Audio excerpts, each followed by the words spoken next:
First of all, the sky. The promotional material. The sky. The gameplay demonstration.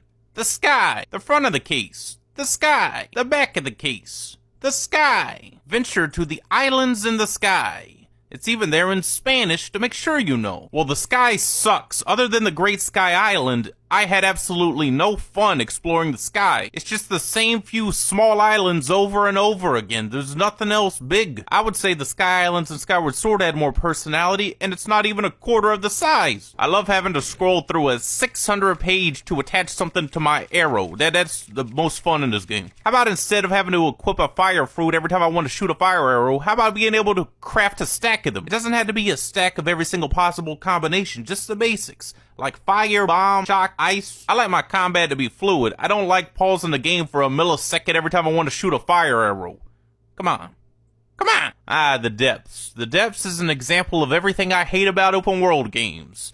Needlessly big and endlessly empty. If you go down here, you can expect to find Bokoblins, Zonite, Yiga Clan, bosses you already fought before, or some DLC items. But other than that, there ain't really that much interesting down here. I mean, this was an opportunity to really bring it home and maybe add like some weird lore and creepy stuff down here. And don't get me started about a house building, but I'm going to talk about it anyway, though. Why can't I change the color of my house? Why can't I add windows? Why doesn't the floor smooth itself out when I connect them? What is this thing here? How about instead of all this clutter, I get to pick and choose what furnishings I want? Why can't I do that?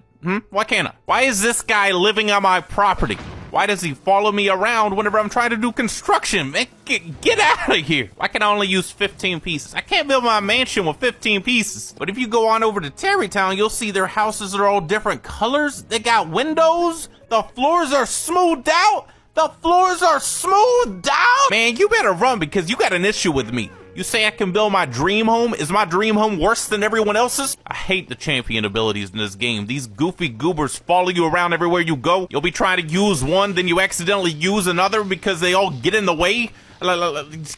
Come on! I guess the robot's useful for walking over gloom if you want to walk over gloom. But if you're in combat, they just stand around like they don't know what's going on. Like, fight! Come on, help me out! I might as well just not summon you at all if you're not gonna help me. And you usually won't even find a use for their abilities outside of their bosses. I had all the champion abilities in Breath of the Wild equipped because they were all good. Nobo's useful if you want to break stuff, but then you gotta stand around waiting 600 years for his loading bar to fill up, and upgrading him doesn't change that. It doesn't affect his loading bar, which would be the useful thing.